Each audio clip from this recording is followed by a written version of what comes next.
At 12:13 a.m., my phone vibrated in the darkness. It was my son, an FBI agent, calling with a trembling voice. "Dad, turn off all the lights, get to the attic and lock the door immediately. Absolutely, don't let your daughter and her husband know." I knew something terrible had happened, so I followed my son's words without a moment's hesitation. Through a crack in the attic floor, I silently watched, and what I saw destroyed everything I once knew about my family. I'm incredibly grateful you're here with me today. Before we dive in, I'd love to hear from you. Drop a comment below and let me know where you're watching from. Your engagement means the world. Also, a quick note.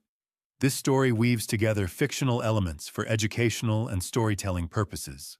Any similarities to actual names or places are unintentional, but the lessons shared here carry significant value. Now let's begin. My name is Walter Reynolds. I'm 67 years old, and I've spent 42 years restoring damaged paintings in the Hillcrest neighborhood of Willowdale. When people bring me their broken art, their torn canvases and faded masterpieces, they trust me to bring them back to life. Piece by piece, brushstroke by brushstroke, I rebuild what time and carelessness have destroyed. It's patient work, delicate work, the kind of work that teaches you to see what others miss, to notice the small details that don't quite fit. I never thought I'd need those skills to save my own life.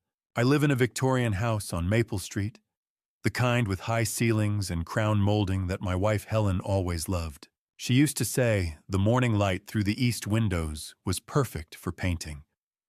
We bought this place 30 years ago when the neighborhood was just starting to turn around. Raised our 2 kids here. Watched the oak trees grow tall enough to shade the whole front yard. 8 months ago, Helen lost her battle with cancer. The house felt too big after that, too quiet, too full of memories that hurt to touch. Our daughter Lindsay noticed, of course. She'd always been perceptive, even as a little girl. She'd watch me from the doorway of my studio, those big eyes taking everything in. 6 months ago, Lindsay showed up with her husband Cameron and a proposition. We were sitting in my kitchen, the autumn sun slanting through those east windows Helen had loved so much. Lindsay reached across the table and took my hand. "Dad, you shouldn't be alone in this big house," she said, her voice soft with concern. "Cameron and I have been talking. Our lease is ending anyway. What if we moved in with you just for a while? We could help out, keep you company. You're not getting any younger." I should have paid attention to that last part. You're not getting any younger. But I was lonely, and she was my daughter, and the thought of having family around again felt like a lifeline. Cameron smiled his practiced smile and added, "We'd take care of everything, Walter. Yard work, maintenance, whatever you need. You've worked hard your whole life.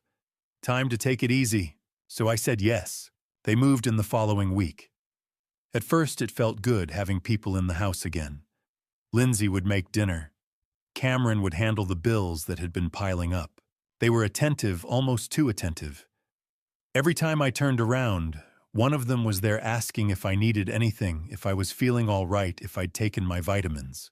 The vitamins, that's where it started, though I didn't realize it then. Lindsay brought them to me the first night, a small white pill in her palm.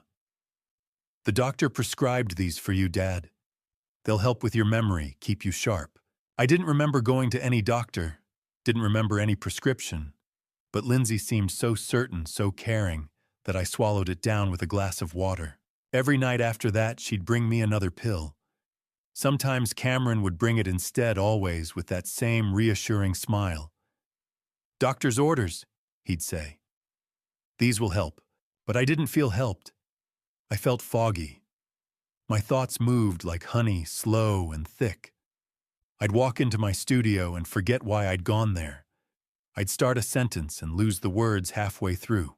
Paintings I'd been working on for years suddenly looked unfamiliar, like someone else had put brush to canvas. The confusion scared me more than I wanted to admit. Maybe they were right. Maybe I was getting old, losing my edge. Maybe I needed help. Then came the hallucinations. One night, I woke to use the bathroom. The house was dark and quiet. I shuffled down the hallway, still half asleep, when I saw her.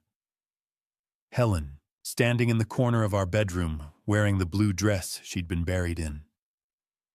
She was looking at me with those sad eyes, not speaking, just watching. My heart nearly stopped. I blinked hard, squeezed my eyes shut, and opened them again. She was still there. I could see the fabric of her dress moving slightly, as if in a breeze I couldn't feel. "Helen." My voice came out as a whisper. She didn't answer, didn't move. Just stood there watching me with that terrible sadness. I must have made some sound, because suddenly Lindsay was there, her hand on my arm. "Dad, are you okay? What's wrong?" When I looked back at the corner, Helen was gone. I couldn't finish. "How do you tell your daughter you're seeing her dead mother?" Lindsay guided me back to bed, her face arranged in concern. "It's okay, Dad. You were dreaming.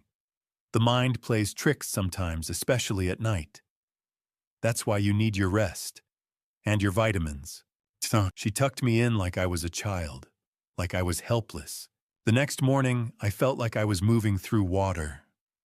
Everything seemed distant, unreal. I went down to the kitchen, needing coffee, needing something to clear the fog in my head. Lindsay and Cameron had already left for work. The house was empty again. I was looking for the coffee filters when I knocked over a stack of papers on the counter. They scattered across the tile floor.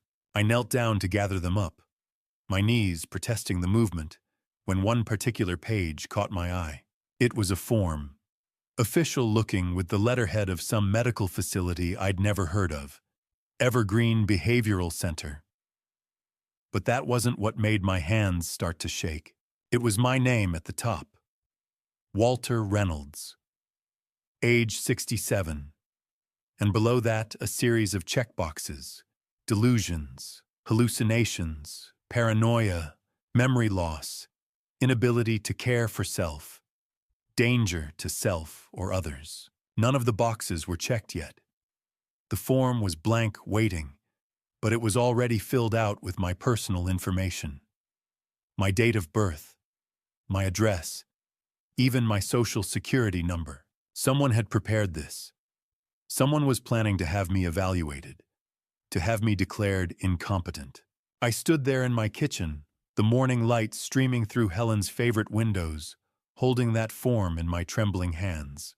The coffee pot gurgled behind me, mundane and ordinary, while my whole world tilted on its axis. The next morning I found something that made my blood run cold. A psychiatric evaluation form, with my name on it. I wasn't always this suspicious of my own daughter. There was a time when Lindsay was the light of my life, when her laughter filled this house like music. I can still see her at 8 years old, perched on the tall stool in my studio, watching me work on a damaged oil painting. Some kid had donated it to a school fundraiser, a 19th century portrait with a tear right through the subject's face. Most people would have thrown it away. But Lindsay understood that broken things could be beautiful again. She handed me tools with the seriousness of a surgeon's assistant. When I finally blended the last stroke to hide that terrible tear, she clapped her hands together. "Daddy, why do you fix broken paintings?" She asked, her eyes wide with that child's curiosity that sees magic in everything. I set down my brush and pulled her onto my lap. "Because everything deserves a second chance, sweetheart. Even broken things can be beautiful again, if someone cares enough to try." She hugged me tight. "You're the best daddy in the whole world." I believed her. God help me, I believed her.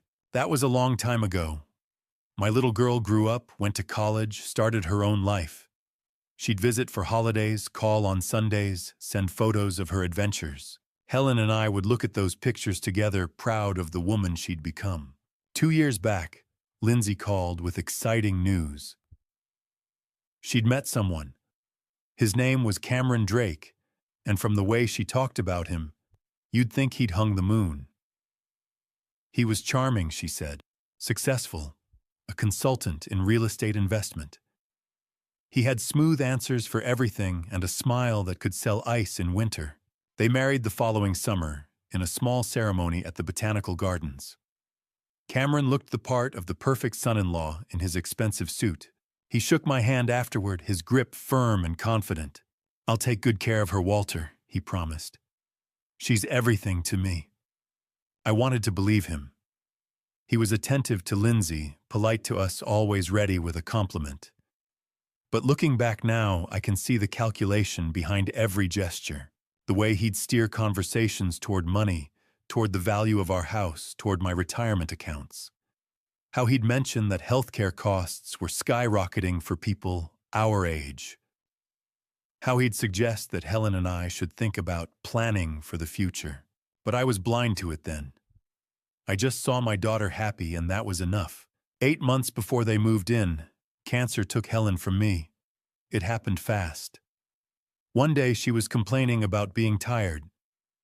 6 weeks later, I was standing in a funeral home picking out a casket. The house became a mausoleum. Every room whispered her name. I drifted through those months like a ghost myself. Stopped taking on restoration projects. Let the mail pile up.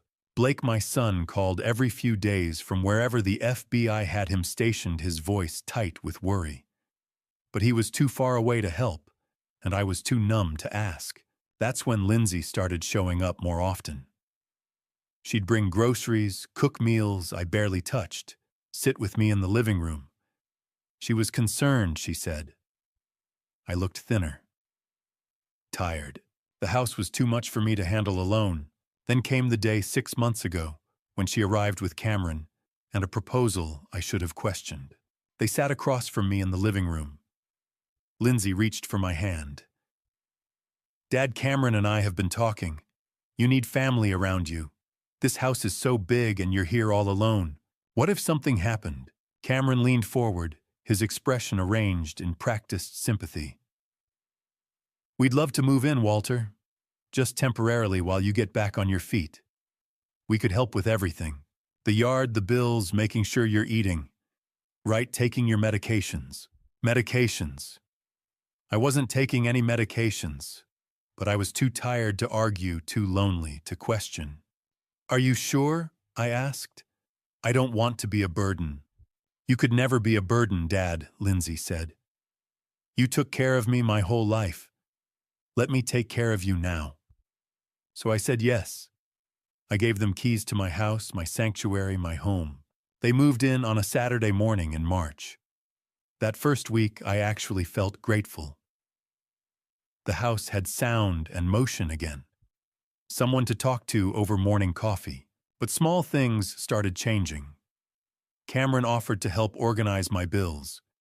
Before I knew it, he was writing checks from my account, managing my finances, to take the stress off. Lindsay started going through my medications, bringing me pills in the morning, pills at night, always with that same concerned smile. And I started feeling different, foggy, disconnected, like my own thoughts were moving through mud. Within weeks, Cameron started installing security cameras. He did it methodically, room by room, always with a reasonable explanation. The front door camera was for package theft. The living room camera was in case I fell. The hallway camera could monitor if I was wandering at night. "For your safety," he'd say, mounting another small black eye to watch my every move. "At your age, we can't be too careful." I watched him drill holes in Helen's carefully painted walls and told myself it was thoughtful, that they cared. I didn't realize they were watching me in my own home. It took me a few days to realize just how many cameras Cameron had installed, slowly, methodically, like a net tightening around me. The first one I'd noticed was in the living room, mounted high in the corner near the crown molding. Cameron had pointed it out casually one afternoon. "Just a precaution, Dad," he'd said. "You know, in case anything happens." At the time, I'd nodded. It seemed reasonable. I was 67 after all, and Helen was gone. Maybe it wasn't such a bad idea to have a little extra security. But then I found another in the hallway, and another in the kitchen angled toward the stove, and one more in the upstairs bathroom tucked behind the mirror's edge where I almost didn't see it. That one made my stomach turn. I stood there for a long moment staring at the tiny black lens, feeling something cold settle in my chest. When I finally asked Cameron about it, he was ready with an answer. "Dad, at your age, what if you fall? What if you have a dizzy spell in the shower? We need to be able to help you." His tone was patient, almost patronizing the way you'd talk to a child. I wanted to argue, but the words stuck in my throat tangled up with the fog that had been clouding my mind for weeks. So I said nothing. It wasn't until later that evening that I realized something else. There were no cameras in their bedroom. None in Lindsay's private bathroom either. I'd walked past their door on my way to the attic studio and glanced in just for a second and seen nothing. No blinking red lights, no lenses watching from the corners. I stood at the foot of the attic stairs and let that sink in. They were watching me everywhere, except in the two places they controlled their own space and mine. When I asked Cameron about it the next morning, he didn't miss a beat. "The attic, Dad. You've got all those chemicals up there, turpentine, varnish, all that restoration stuff. The fumes would wreck the cameras in a week." He clapped me on the shoulder, his grip just a little too firm. "Besides, you're safe up there. You're doing what you love. We don't need to worry about you when you're painting." I nodded again. I always seem to be nodding these days, but something about his answer didn't sit right. I'd been restoring art for 42 years, and I knew damn well that the ventilation system Helen and I had installed kept the fumes under control. There were cameras designed for harsher environments than my studio, but I didn't say any of that. I just smiled and went back to my coffee. That same afternoon, I tried calling an old friend, George Mercer, a fellow restorer I'd known since the 80s. But when I picked up my phone, Cameron was there in an instant, his hand outstretched. "Who are you calling, Dad?" "George, just checking in." Cameron's smile didn't reach his eyes. "You know George hasn't called in a while, has he? Maybe he's busy. Why don't you rest instead?" Before I could answer, he took the phone from my hand. Not roughly, just firmly enough that I didn't fight him. He set it on the counter face down. "I'll make sure to remind you to call him later," he said. But later never came. It happened again 2 days after that. This time it was my son, Blake. I saw his name light up the screen, Blake Reynolds, FBI, and my heart leapt. I hadn't spoken to him in over a week, which was unusual. Blake called every Sunday like clockwork. I reached for the phone, but Cameron was faster. He snatched it off the table, his thumb swiping to decline the call. "Dad, you're supposed to be resting. Blake's probably just checking in. I'll text him later and let him know you're fine. I want to talk to him," I said, and I hated how weak my voice sounded. Cameron's expression softened into something that might have been sympathy. "Dad, Blake's busy. He's out there saving the world, dealing with criminals and terrorists. The last thing he needs is to worry about you. Let him do his job. We've got you covered here." I wanted to grab the phone back. I wanted to shout that Blake was my son, that I had every right to talk to him. But the fog was there again, pressing down on my thoughts, making everything feel too heavy to lift. So I just sat there silent, while Cameron slipped my phone into his pocket. That night, I couldn't sleep. I lay in bed staring at the ceiling, thinking about the cameras, about the phone calls that never went through, about the stack of papers he'd been asking me to sign, insurance forms, he said, and updated estate documents, just routine stuff. But I'd been too foggy to read them carefully, and now I couldn't remember half of what I'd put my name on. The next morning, I found one of those forms on Cameron's desk. I wasn't snooping, I'd just been looking for a pen. I picked it up, squinting at the fine print. My signature was at the bottom, clear as day, but I didn't recognize the document. Something about account access. Something about power of attorney. My hands started to shake. I set the paper down carefully, exactly where I'd found it, and backed out of the room. My heart was pounding so hard I could feel it in my throat.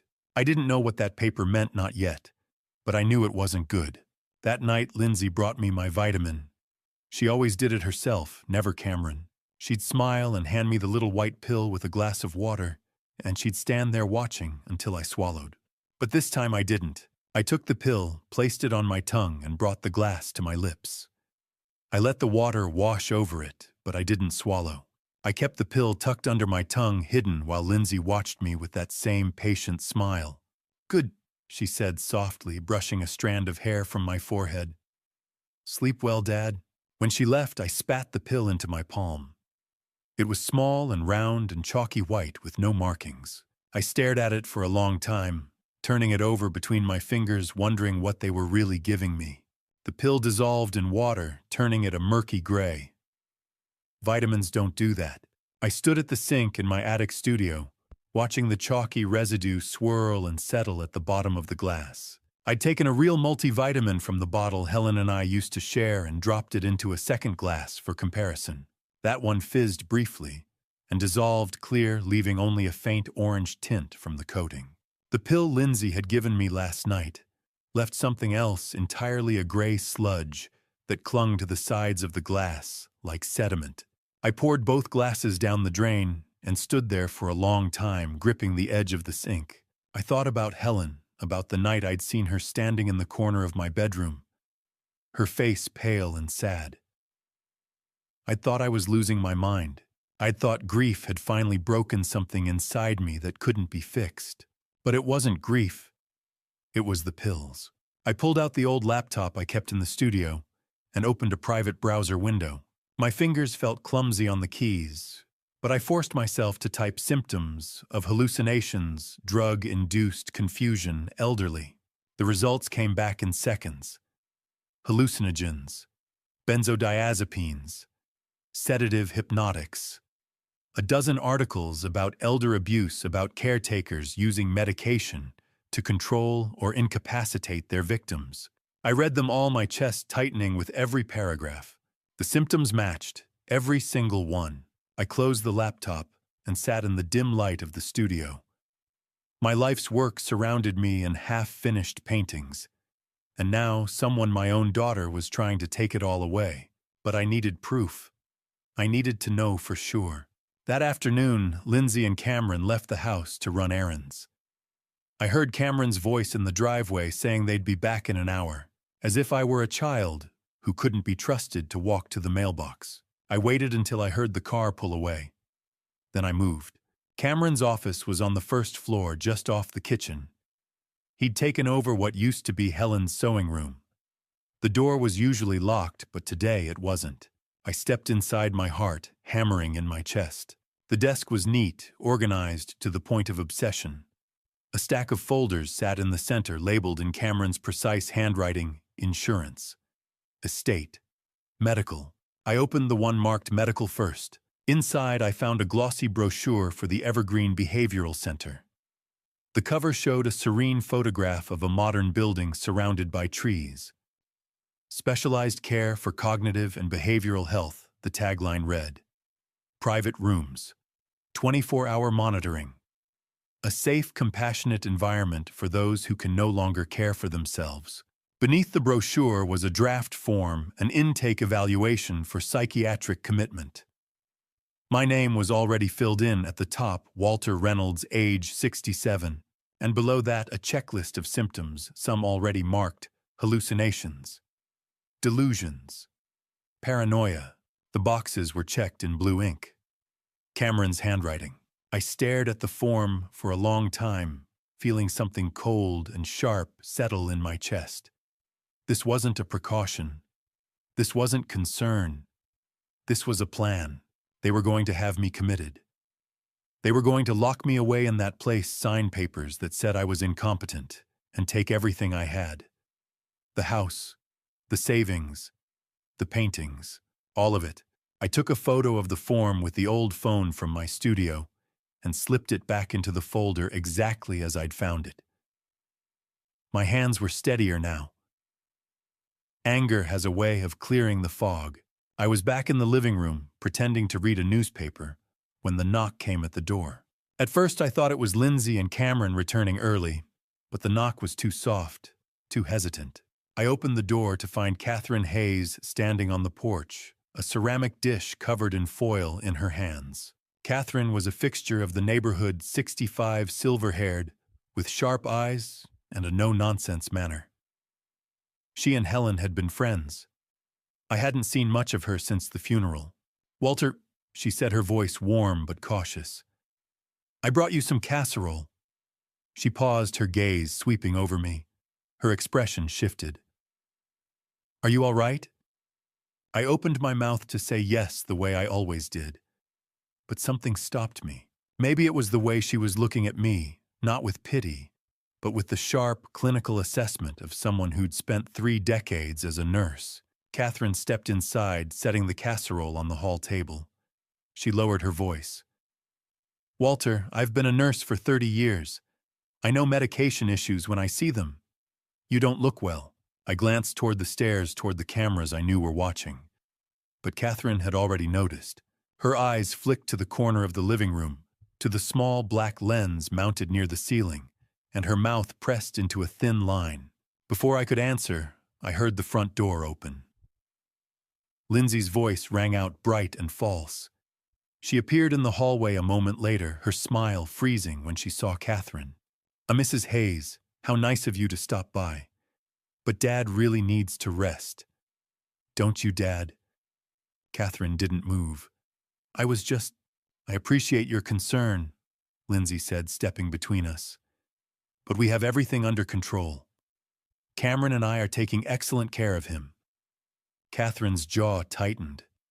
For a moment I thought she might argue, but then she picked up her empty dish and turned toward the door. As she passed me, she leaned in close. Her voice barely a whisper. "If you need me, I'm 2 houses down." And then she was gone. Lindsay closed the door and turned to me, her smile sharp. "Dad, don't bother the neighbors with your episodes. People might get the wrong idea." I nodded. I always seemed to be nodding, but inside, something had shifted. Catherine had seen. She knew, and more importantly, she'd offered to help. That night, after Lindsay brought me my vitamin, and I tucked it under my tongue again, I lay in bed and thought about Blake. My son, the FBI agent, the one who'd always been a little too cautious about security and worst-case scenarios. 6 months ago, he'd visited for Thanksgiving. He'd pulled me aside in the kitchen and pressed something small and rectangular into my hand. "It's a backup phone, Dad," he'd said quietly. "Prepaid, no contract, no tracking. Keep it charged and hidden somewhere safe, just in case." At the time, I'd thought he was overreacting. I'd humored him, tucked the phone into an old paint supply box in the attic, and forgotten about it, until now. I needed help. I needed evidence. And I needed to do it without them knowing. The alarm clock on the nightstand read 12:13 a.m. when the backup phone buzzed. I shot upright in bed, my heart hammering. I crossed the dark room to the old oak wardrobe felt along the top shelf and pulled down the paint supply box Blake had helped me pack last Thanksgiving. Beneath a stack of unused brushes wrapped in a paint-stained rag was the phone. The screen glowed Blake Reynolds. I answered on the second ring, my voice barely a whisper. "Blake, Dad." His voice was low, urgent, clipped in the way it got when he was working a case. "Listen carefully. You're in danger." My throat tightened. "Blake, something's happening. They've been giving me pills. I've been seeing things, hallucinating." "I know." His voice was hard. "Dad, I've been investigating Cameron for 3 months. He's not who he says he is." The room seemed to tilt. "What do you mean?" "He's a con artist, a professional. Real name is Kevin Drake, or it was last time he got arrested. Before that, he was Marcus Sullivan. 3 priors under different aliases, all targeting elderly people with money. He marries into families, isolates the victim, and takes everything." I sank onto the edge of the bed, the phone pressed hard against my ear. Cameron's not even his real name. No. And Lindsay, I don't know if she's part of it or if he manipulated her too. But they're planning something soon. Very soon. There's a psychiatric facility, I said, my voice breaking. Evergreen Behavioral Center. They have an intake form with my name on it. Blake swore under his breath. That's the play. They commit you, have you declared incompetent, and take control of your assets. Once you're in a place like that, getting you out is nearly impossible. Blake, you have to. I stopped. Why haven't you arrested him? There was a long silence. Conflict of interest. You're my father. My supervisor made it very clear I can't be the agent of record on this case. If I push it, the whole investigation gets thrown out on a technicality, and Cameron walks. I'm working with a colleague, Agent Sarah Mitchell, but she needs time to build a clean case. We're talking 2 weeks minimum to get a warrant. 2 weeks. It felt like an eternity. Dad, I need you to do exactly what I'm about to tell you. Blake's voice sharpened, became the voice of an FBI agent giving orders. Do you have a place in the house where they don't have cameras? The attic, my studio. Cameron said the fumes would damage the equipment. Good. That's your safe zone. Stay there as much as you can without making them suspicious. Watch them. Listen. If you can record anything, do it. But don't let them know you're on to them. And Dad, whatever happens, do not let them take you to Evergreen. Once you're inside, I can't help you. Do you understand? I understand. I need you to be strong. 2 weeks. Can you do that? I thought about the pills, the cameras, the forms with my name on them. The life Helen and I had built now being stripped away piece by piece. I said. I have to go, he said quickly. Keep this phone charged and hidden. I'll call when I can. And Dad, I'm going to fix this, I promise. The line went dead. I sat in the dark for a long moment. Then I moved. I checked every lock, turned off every light in the house, even the porch lamp that Helen used to leave on all night. Then I climbed the narrow staircase to the attic, the old wooden steps creaking under my weight. The studio smelled like turpentine and linseed oil, familiar and grounding. I pulled a chair to the small dormer window that overlooked the driveway and sat down to wait. At first I thought Blake was being paranoid, but then I remembered Cameron thought I was drugged. He thought I was confused, compliant, halfway to the psychiatric ward already. He didn't know I'd stopped taking the pills. At 1:30 a.m., I saw them. 2 vehicles moving slowly down the quiet street with their headlights off. A black SUV and a gray sedan, both with plates I couldn't make out. They rolled into the driveway and stopped, engines idling softly. 3 men got out. All of them were tall, broad-shouldered, dressed in dark clothing that blended into the night. They didn't speak. They moved with the efficiency of people who'd done this before, and then Cameron appeared. He opened the front door from the inside, gestured them in. No words. Just a quick nod, and they disappeared into the house below me. I pressed myself against the window frame, barely breathing. From my vantage point in the attic, I could see into the first-floor study through the gap in the curtains. The men moved through the room with flashlights, their beams cutting sharp lines through the darkness. They went straight to the old filing cabinet where I kept my personal documents. One of them knelt and pulled out the small safe I'd bolted to the bottom shelf, the one that held Helen's jewelry, our property deeds, and the original copies of our wills. He opened it. Within seconds, the safe was open. They pulled out a large manila envelope and a thick stack of papers. I couldn't see exactly what they were, but I could guess. Deeds, bank statements, insurance policies, everything Cameron would need to take legal control of my life. 30 minutes later, they were gone. The cars rolled back out of the driveway, headlights still off, and vanished into the night. I waited another 10 minutes, then crept downstairs and checked the study. The safe was still open, its contents scattered. The envelope and half the documents were missing. Cameron had locked the front door again and gone back to bed as if nothing had happened. I returned to the attic and sat by the window watching the sky. My hands were still shaking, but it wasn't fear anymore. It was rage, cold, sharp, and clarifying. After they left, I sat in that attic until dawn broke. Watched the sky turn from black to gray to pale blue, thinking, planning. By the time morning came, I knew exactly what I needed to do. I nearly jumped out of my skin when Lindsay's voice called from the bedroom doorway. "Dad, I thought I heard you talking." My hand shot to the phone hidden beneath my pillow, Blake's backup phone, still warm from the call. I forced myself to stay still. The room was dark, the sky outside just beginning to lighten with the first pale hints of dawn. Lindsay stood in the doorway, silhouetted against the hallway light. I blinked slowly, as if waking from a deep sleep, and let my head loll to one side. "Helen," I mumbled, slurring the word. "Where did you put the brushes?" Lindsay stepped into the room, her expression sharp. "Dad, were you on the phone?" I blinked again, meeting her eyes with what I hoped was confusion. "Phone." My voice cracked thick with false drowsiness. "No. I was dreaming about your mother." She didn't move. For a long moment, she just stood there watching me.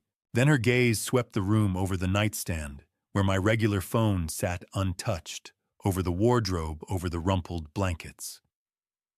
I kept my breathing slow and even my face slack. Finally, she sighed. "Okay, Dad. Go back to sleep." But her voice was tight, uncertain.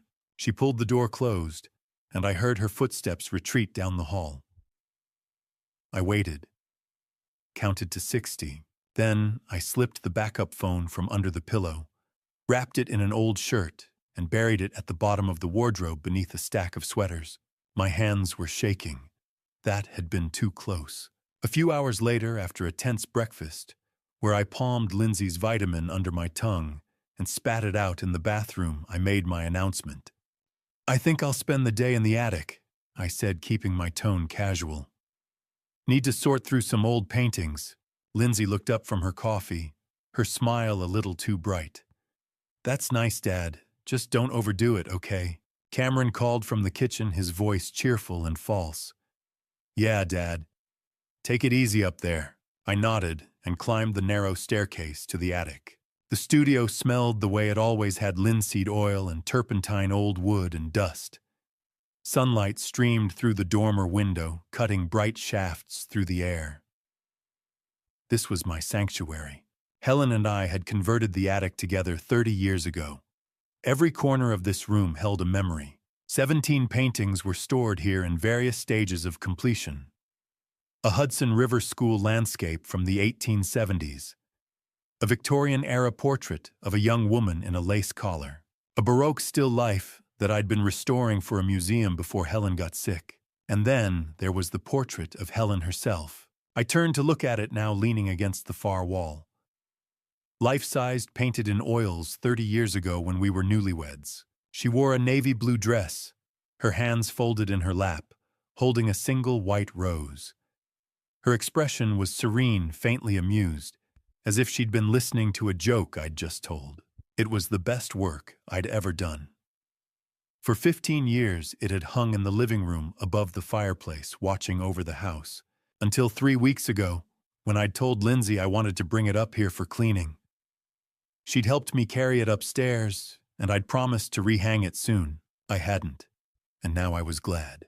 I spent the next hour moving paintings around, pretending to organize, all the while thinking about Blake's instructions.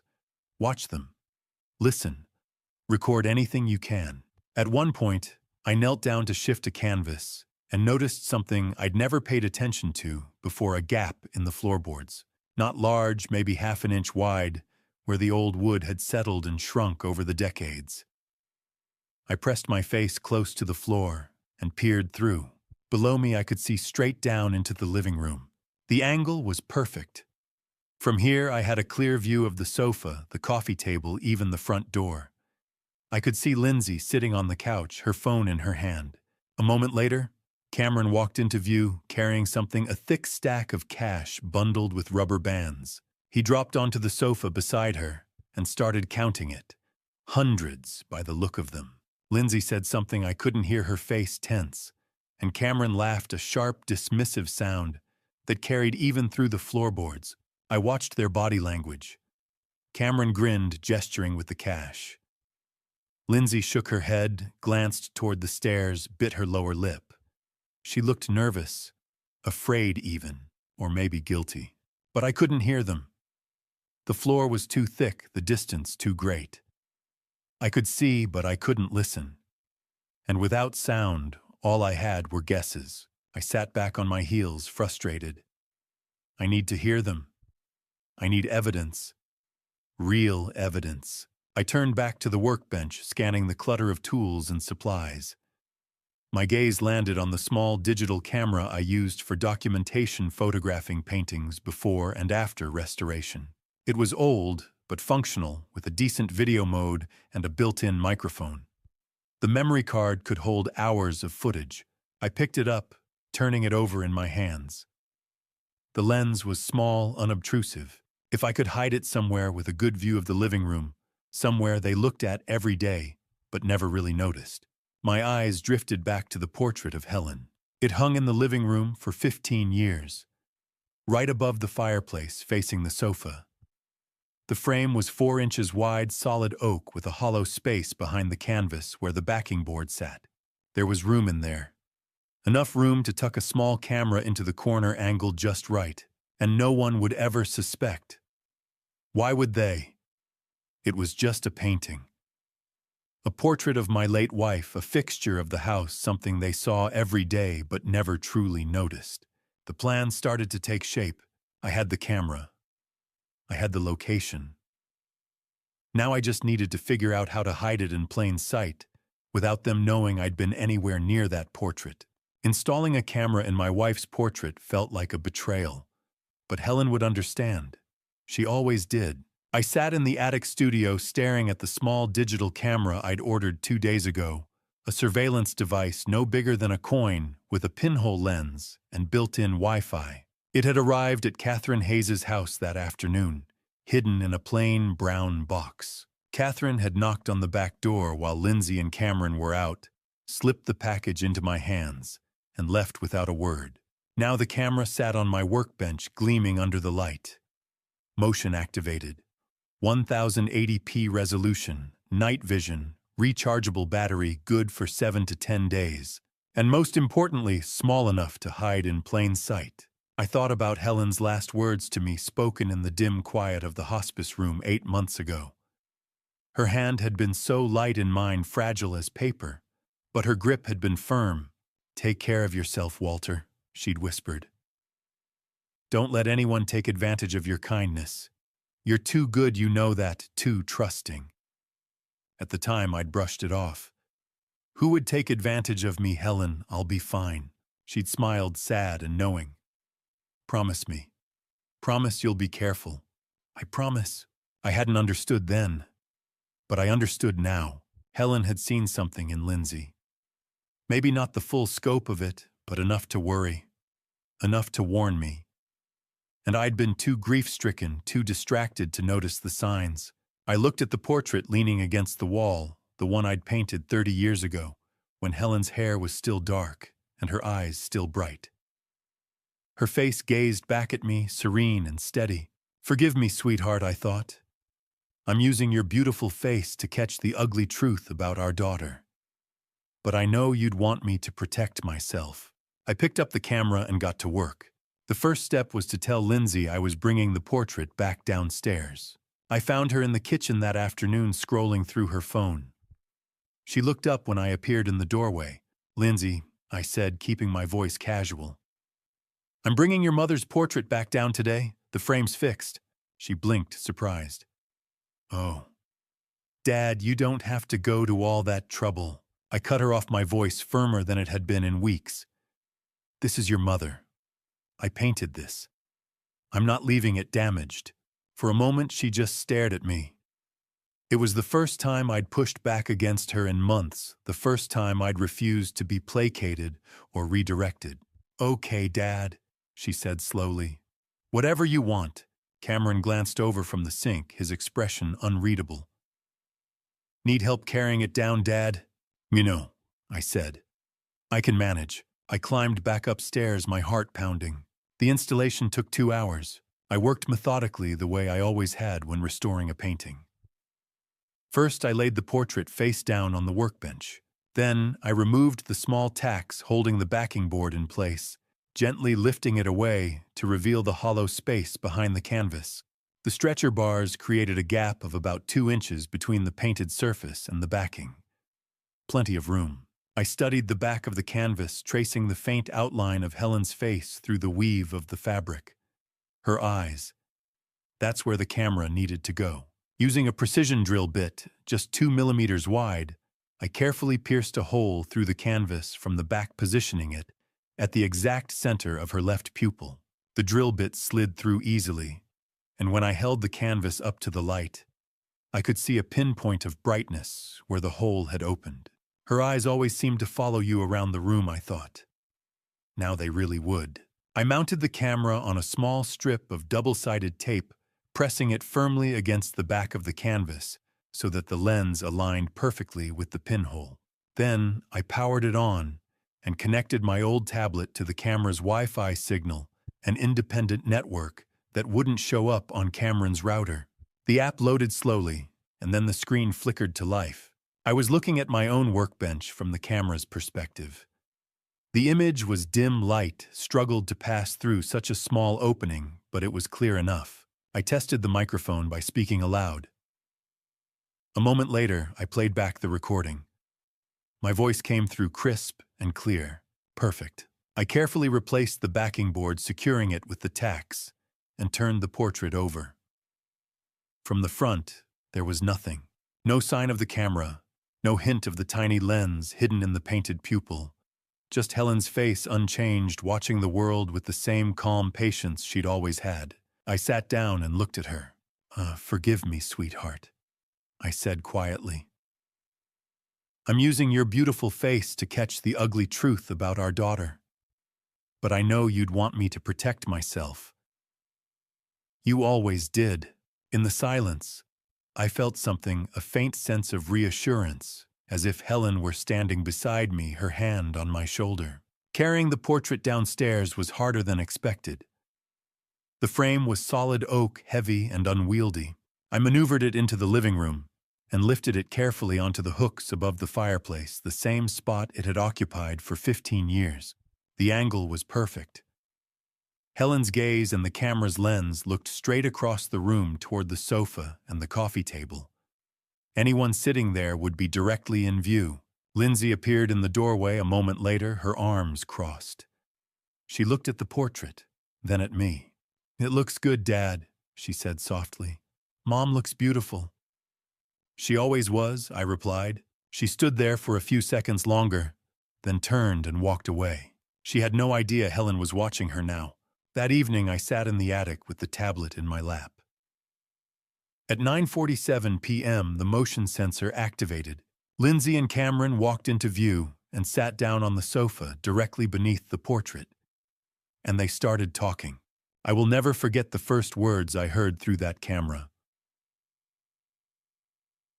"How much longer until we can move the old man to Evergreen?" I sat in the darkness of the attic, earbuds pressed into my ears, the tablet glowing faintly in my lap. The live feed from Helen's portrait showed Lindsay and Cameron on the sofa below, drinks in hand, relaxed and smiling. They thought they were alone. They thought they were safe. They had no idea Helen was watching. My hands were shaking so badly, I nearly dropped the tablet. I pressed the record button just in case the motion activation failed and turned up the volume. Cameron stretched his arm across the back of the sofa, his voice smooth and confident. "The appointment with Russo is next Thursday. He'll declare your dad incompetent." Lindsay took a sip of her wine, her expression thoughtful. "Are you sure he'll sign off on it?" Cameron laughed, a low, easy sound that made my stomach turn. "Babe, I paid him $50,000. By Friday, we'll have the commitment papers. $50,000. For a doctor to lie, to declare me insane, to lock me away." I felt something cold and sharp settle in my chest, but I forced myself to keep listening. Lindsay set her glass down on the coffee table and leaned back, exhaling slowly. "God, I can't wait to get out of this house. I'm so tired of pretending to care. The words hit me like a fist to the gut. Pretending to care. Every time she'd asked if I was okay. Every time she'd brought me those pills with that gentle, concerned smile. Every time she'd touched my shoulder and said, "We're here for you, Dad." It had all been a lie. Cameron grinned. Think about it, 3.2 million in the bank plus the paintings. Ashford says the collection's worth 1.2 million on the black market. Ashford. I committed the name to memory. An art dealer, apparently. Someone who trafficked in stolen goods. Lindsay laughed, light and musical, the same laugh she'd had as a little girl when I used to swing her around the living room. But now it sounded different. Hollow. Venomous. 4.5 million total, she said, swirling her wine. Not bad for 6 months of playing the devoted daughter. I stared at the screen, tears blurring my vision. That was my daughter. My little girl. The one who used to sit in my studio and ask me about second chances. The one who'd cried at Helen's funeral and held my hand through the service. Where had she gone, or had she ever really been there at all? Cameron took a drink and leaned forward, his elbows on his knees.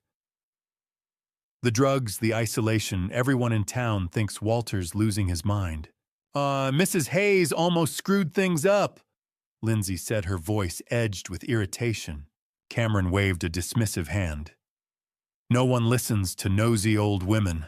I thought of Catherine, kind, sharp-eyed Catherine, who'd noticed something was wrong and tried to help. And Cameron dismissed her as a nosy old woman, as if her concern meant nothing. Rage flickered in my chest, hot and bright, cutting through the grief. Lindsay bit her lip, glancing toward the stairs. Do you think Blake suspects anything? Cameron shrugged. He's too busy with the FBI, and conflict of interest means he can't touch us. Even if he wanted to, his hands are tied. He knew. Cameron knew about the FBI regulations, about the restrictions on Blake's investigation. He'd done his homework. This wasn't some impulsive scheme, it was calculated, researched, professional. Blake had been right. Cameron was a con artist, and he was good at it. I wiped my eyes with the back of my hand, but the tears kept coming. Silent. Hot. I couldn't stop them. Then Lindsay's phone buzzed. She glanced at the screen, and her expression shifted just slightly, but enough that I noticed. Something softened in her face. Something private. I need to take this, she said, standing up quickly. Cameron barely looked up. Sure, babe. She walked out of the frame, her voice fading as she moved into the hallway. The camera's microphone still picked up her words, muffled and distant, but audible. Hey, yeah, everything's on track. Next week? I know. I love you too. I froze. I love you too. Her voice had changed. It wasn't the cool, calculating tone she used with Cameron. It was warm, intimate, tender. She came back into the living room a moment later, slipping her phone into her pocket. Cameron looked up from his drink. Your mom? Lindsay didn't hesitate. Yeah, she was just checking in. Cameron nodded and took another sip, completely unbothered. But I sat there in the dark, my heart pounding, my mind racing. Liar.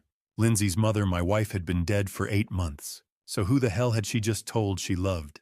I watched the rest of the recording in silence. Lindsay and Cameron finished their drinks, talked briefly about logistics, moving expenses, travel plans, something about a rental property in Florida, and then went to bed.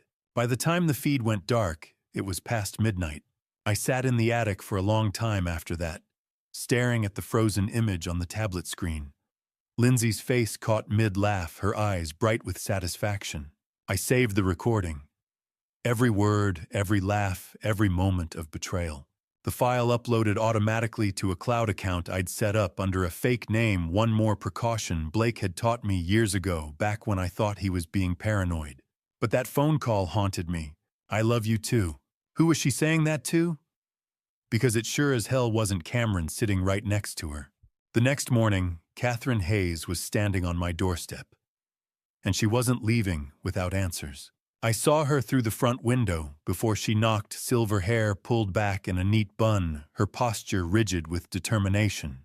Lindsay and Cameron had left half an hour earlier, something about errands and appointments, and I'd been alone in the house reviewing last night's recording for the third time.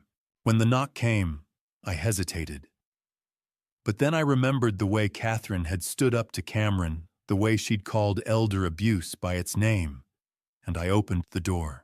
"Walter," she said, her voice low and urgent. "We need to talk. My sister died in a place like Evergreen."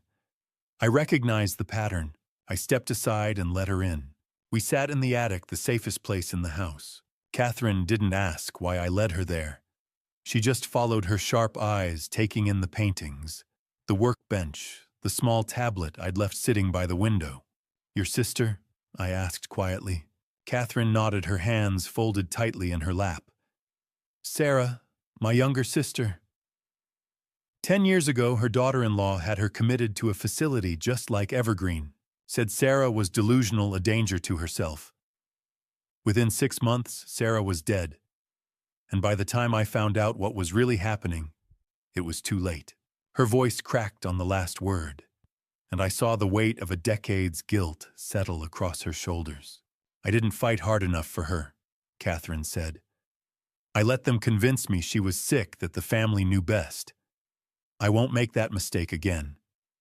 I looked at her for a long moment, this woman who'd barely known me before Helen died, who had no reason to get involved in my mess. And I made a decision. "I know," I said. "I know what they're planning." I showed her the tablet, played her a snippet of last night's recording, just enough. Cameron's voice, smooth and confident, 3.2 million in the bank. Lindsay's laugh. "Not bad for 6 months of playing the devoted daughter."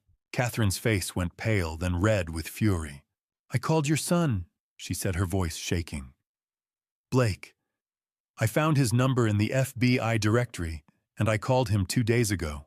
Told him what I've been seeing, the pills, the isolation, the way they watch you. He said he's working on it, but he needs time. He said my testimony would be crucial because I'm an independent witness, not family." "Thank you," I whispered. Catherine reached into her purse and pulled out a small notebook. "I've been keeping a log. Dates, times, things I've observed. Lindsay intercepting your mail. Cameron blocking visitors. The way you've looked confused, unsteady since they moved in." She set the notebook on the workbench. "This is yours now. Use it however you need to." Then she pressed a key into my hand, a small brass key on a plain ring. "My house. 2 doors down. If you need to get out, my door is always open." I stared at the key, my throat tight. "Catherine, don't thank me," she said firmly. "Just promise me you'll fight. Promise me you won't let them win. I promise." We were coming down the attic stairs when I heard the front door open. Catherine and I froze. I glanced at her, saw the flicker of alarm in her eyes, but she straightened her shoulders and kept walking. Cameron appeared in the hallway, his expression unreadable. His gaze flicked from Catherine to me, then back to Catherine. "Mrs. Hayes," he said, his voice cool and measured. "I didn't realize we were expecting company." "I brought Walter a casserole," Catherine said smoothly. "Just checking in." Cameron's smile didn't reach his eyes. "That's very kind. But Walter's family is taking care of him. He doesn't need outside interference." Catherine's jaw tightened. "I'm not interfering. I'm concerned." "Your concern is noted," Cameron said, stepping closer. "But Walter's situation is a private family matter." "Elder abuse is not a private family matter," Catherine said, her voice hard. "It's a crime." The air in the hallway seemed to freeze. Cameron's smile vanished. For a moment, he just stared at her, his eyes cold and sharp. "Be careful with accusations, Mrs. Hayes," he said softly. "Slander is also a crime." Catherine didn't blink. "So is poisoning someone without their consent." Cameron went very still. I could see the calculation happening behind his eyes, weighing his options, deciding how to respond. Finally, he smiled again, but it was a thin, dangerous thing. I think it's time for you to leave, Mrs. Hayes." Catherine turned to me, her expression softening. "Walter, you have my number. Call me anytime." Then she walked past Cameron, her head held high, and left. Cameron closed the door behind her and turned to me, his face tight with controlled anger. "Walter," he said, his voice low, "I don't want that woman in this house again. She's filling your head with paranoid nonsense." I blinked at him, forcing my expression into confusion. "What, Catherine, she was just being kind." Cameron exhaled slowly, visibly forcing himself to calm down. "Dad, I know you're confused, but Mrs. Hayes doesn't understand your condition. She's making things worse. Please just, stay away from her, okay?" I nodded, letting my shoulders slump. Okay. He studied me for a long moment, then nodded and walked away. He thinks I'm still drugged, I thought. Still compliant. He has no idea I've been recording every word. That night, I sat in the attic with the tablet waiting. At 9:30 p.m., Lindsay and Cameron appeared on the screen, settling onto the sofa. Lindsay's face was tight with tension. "Catherine Hayes is a problem," she said without preamble. Cameron rubbed his temples. "I took care of it. Sent her packing." "That's not enough!" Lindsay's voice was sharp. "She called Blake.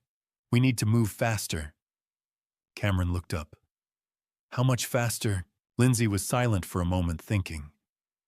Then her expression hardened. "Russo's evaluation is Thursday. But what if we get Dad to Evergreen this Saturday emergency commitment? We say he attacked me." Cameron blinked. "Can we do that? Russo owes us. He'll backdate the paperwork. We just need to stage an incident. I'll have a bruise, maybe a scratch. Enough to justify emergency commitment. What if Blake finds out?" Lindsay's smile was cold. "By the time Blake gets his warrant, Dad will be locked in Evergreen, declared incompetent, and will have power of attorney. Game over. And once he's in there, it's nearly impossible to get him out. You know how these places work." Cameron nodded slowly. "Okay, Saturday. I'll back you up. We'll say he's been getting violent, aggressive. The drugs made him paranoid." "Perfect. Call Russo in the morning. Tell him we need the papers ready by Saturday noon." I stopped the recording, my hands shaking. Saturday, not next Thursday, not in 8 days, in 2 days.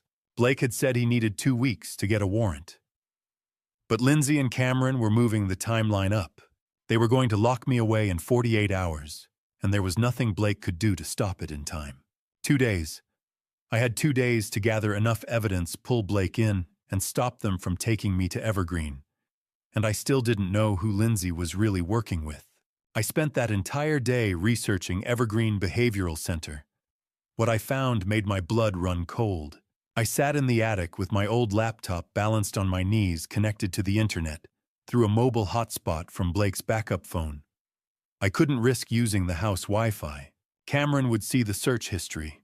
Evergreen's website looked professional, almost too professional. Glossy photographs of serene courtyards and smiling staff members. Testimonials from grateful families. An award badge proclaiming them Best Mental Health Facility 2022. But when I dug deeper, the veneer started to crack. I searched Evergreen Behavioral Center complaints. Then Evergreen Behavioral Center lawsuit. The results came slowly, buried beneath layers of search engine optimization. But they were there. 3 lawsuits in the past 5 years. All settled out of court. All sealed with non-disclosure agreements. Just vague references to allegations of wrongful confinement and financial disputes. One article caught my eye, a short piece from a local news site published 2 years ago. The headline read, "Family Questions Mental Health Facility After Mother's Passing." The article mentioned a man named Robert Klein, 58, whose mother Margaret had died after 6 months at Evergreen. Robert had tried to sue, but the case had been settled quietly. Reading between the lines, it was clear Robert hadn't gotten justice. Just money. Hush money. I kept searching. Robert Klein's name led me to a Facebook group, Families Against Elder Abuse. I found his profile, sent him a private message, and waited. He replied 30 minutes later with a phone number. My hands were shaking when I dialed. Hello. Robert's voice was wary, tired. Mr. Klein, my name is Walter Reynolds. I think my family is trying to get me into Evergreen. I saw your mother's case. There was a long silence. Then a bitter, exhausted laugh. Evergreen. God. His voice dropped. Mr. Reynolds, don't let them take you there. I'm trying not to, I said, but I need to know what I'm up against. Robert exhaled slowly. My mother was sharp as a tack at 68. Then my sister said Mom was declining. Said she needed professional care. Got a doctor to sign commitment papers. Doctor Gerald Russo. I gripped the phone tighter. Russo, Dr. Gerald Russo. Sahantasha mukutikakam. Spanomon. You know him too. Robert's voice turned hard. He's part of the racket. He signs off on anyone Evergreen wants. Within 2 months at Evergreen, my mother actually was confused. They had her so drugged up she couldn't remember her own name. She had $2 million in savings, Mr. Reynolds. By the time I finally got her out, there was $40,000 left. 40,000, I repeated, stunned. Evergreen charges $15,000 a week. Over 6 months, that's $360,000. Where did the rest go? His voice cracked. I found wire transfers to shell accounts, payments to consultants and legal fees I never authorized. By the time I got access to her records, it was too late. And 3 months after I brought her home, she died. Heart failure, but I know it was the drugs. I closed my eyes. I'm sorry. Wait, don't be sorry. Fight. Robert's voice steadied. And if you build a case, if you can get them into a courtroom, I'll testify. I'll tell them everything. I kept digging. Another search, Evergreen Behavioral Center survivors. I found a blog post from a year ago. The headline, Woman Escapes Mental Health Facility Alleges Financial Abuse. The woman's name was Margaret Lawson, 71. I tracked down her contact information through the blog's author and called her that afternoon. Hello. Her voice was thin, fragile. Mrs. Lawson, my name is Walter Reynolds. I read about your experience at Evergreen. I think my family is trying to do the same thing to me. There was a long pause, then a shaky breath. Evergreen. I still have nightmares. Margaret's voice wavered, but she told me. Her grandson Daniel had convinced a judge she had dementia. Dr. Russo again, Russo had signed the paperwork. Within weeks, she was locked inside Evergreen, drugged into compliance, and forced to sign over her house, her savings, her stocks. $1.8 million gone. They made me sign papers while I was so sedated I couldn't even read them, she whispered. I thought I was signing get-well cards, but it was deeds, bank transfers, everything. How did you get out? A nurse, Jennifer Wells. She helped me call a lawyer. The lawyer filed an emergency petition, and after 4 months they let me go. But by then, her voice broke. By then, Daniel had everything. I live on Social Security now in a subsidized apartment. I lost everything. I'm going to stop them, I said quietly. If I can get them in front of a judge, will you testify? Yes. Her voice was barely audible. Yes. I'll tell them what they did to me. I hung up and sat in the silence of the attic, staring at my notes. Robert Klein, Margaret Lawson, 2 victims, nearly $4 million stolen. And those were just the ones I'd found in an afternoon. How many others were there? This wasn't just about me. This was a system, a predatory machine that fed on the elderly, the vulnerable, the isolated. And Dr. Russo was the gatekeeper. I was about to close the laptop when the tablet on the workbench lit up a flicker of movement from the camera feed below. I glanced down and froze. A man I'd never seen before was walking into my living room. He was tall, over 6 feet, broad-shouldered, with short dark hair and a neatly trimmed beard. He wore a black suit, a white shirt, no tie. Polished but dangerous. Around 40, maybe. Lindsay appeared from the kitchen, her face lighting up with a smile I hadn't seen her give Cameron in months. She crossed the room in 3 quick steps and wrapped her arms around him, and then she kissed him. Not a polite peck, a real kiss. Long, intimate, full of warmth. I'd been so focused on the phone calls I almost missed it. On the camera feed below, a man I'd never seen before was walking into my living room. Lindsay kissed him. And it wasn't Cameron. Hold on before I uncover the identity of this stranger and expose the mastermind behind it all. Let me know you're still here. Drop a 1 in the comments if you think Lindsay is the real mastermind, or 2 if you believe someone else is pulling the strings. Also note what follows includes fictional components. You're welcome to leave if this isn't for you. Now the truth. The man in my living room was tall, well-dressed in an expensive suit with cold eyes. And my daughter was kissing him like Cameron didn't exist. I sat frozen in the attic, staring at the tablet screen, my heart hammering in my chest. Cameron was at work or wherever he went during the day. Lindsay and the stranger had the house to themselves, and they were using the time. They broke apart after a long moment, and the man settled onto the sofa, pulling Lindsay down beside him. She leaned into him, her hand resting on his knee, her expression soft and affectionate, in a way I hadn't seen her look at Cameron in months, maybe ever. I turned up the volume on the tablet, my hands shaking. "So we're still on schedule?" the man asked. His voice was smooth, confident. "Saturday," Lindsay nodded. "Yes, Russo will backdate the evaluation. Saturday morning, we get Dad to Evergreen. And Cameron," Lindsay laughed, a cold, sharp sound. "Cameron thinks we're splitting the money after the Evergreen thing. He has no idea about the offshore accounts you set up." The man grinned. "3.5 million. All transferred within 48 hours of your father's commitment. By the time Cameron figures it out, we'll be in Grand Cayman." I felt like I'd been punched in the chest. Grand Cayman. Offshore accounts. They weren't just stealing from me, they were planning to disappear. And Cameron, the man I'd thought was the mastermind, didn't even know. Lindsay hesitated, biting her lip. "What if he tries to stop us?" The man, Trevor, I still didn't know his name yet, leaned back, utterly relaxed. "He won't.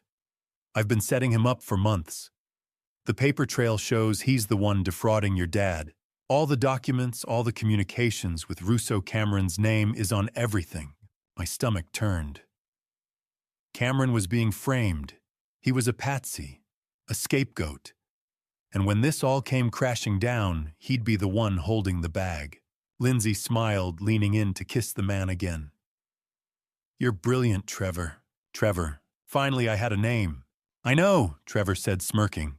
They shifted on the sofa, settling into a more comfortable position. Trevor draped his arm around Lindsay's shoulders, and they talked like they were planning a vacation, not a crime. "The paintings alone will bring in 1.2 million from Ashford," Trevor said. "I'll handle the sale." Lindsay nodded. Dad's entire collection. Some of them he restored himself. There was no emotion in her voice. No hesitation.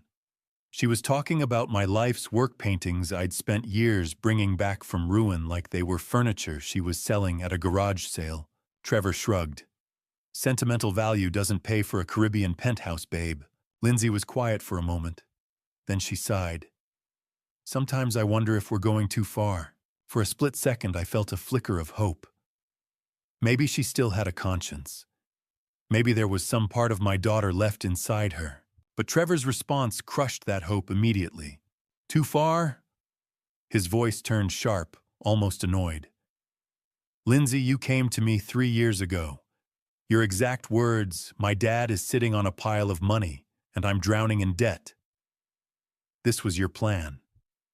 3 years. 3 years ago, I gripped the edge of the workbench, my knees buckling. 3 years ago was 2021. A year before Helen died. before Lindsay met Cameron, before any of this started, which meant Lindsay had been planning this before she married Cameron. Cameron wasn't the mastermind. He was just another tool like me, another pawn in Lindsay's game. She wasn't a victim. She was the architect of everything. I know, Lindsay said quietly, her voice cold again. You're right. I pulled out Blake's backup phone, my hands shaking so badly I almost dropped it. I took a screenshot of Trevor's face from the video feed, clear, well-lit, unmistakable. Then I recorded a 30-second clip of their conversation, just enough to capture Trevor's voice saying, "Cameron's name is on everything," and Grand Cayman. I sent both to Blake with a message. Found this. Lindsay has a partner. Name is Trevor. Sending photo. Blake's reply came 5 minutes later. Digging now. Stay safe. I spent the next hour digging through everything I had. Old emails I'd copied from Cameron's office weeks ago. Search results on Victor Ashford. Anything that could help me understand the full scope of what they were planning. Victor Ashford was exactly what I'd suspected, a Manhattan art dealer with a legitimate gallery and an underground reputation. He'd been investigated by the FBI in 2019 for trafficking stolen art, but the case had fallen apart due to lack of evidence. Now he operated in the gray area between legal and illegal brokering deals for wealthy collectors who didn't ask too many questions about provenance. In one of Cameron's old emails, I found a message to Ashford. 17 pieces. 20th century American art. Owner willing to sell. Documentation will be signed and notarized. Let me know your offer. 17 pieces, my entire collection. They were planning to forge my signature on the sales documents after I was committed. Once I was declared incompetent, my signature wouldn't matter anymore. They could sign whatever they wanted, and no one would question it. I felt sick. An hour later, Blake's text came through. Trevor Mason, investment banker. Also on our watch list. Dad, this is bigger than we thought. I'm coming tomorrow morning. Don't let them take you before I get there. A second later, an attachment arrived, a PDF file.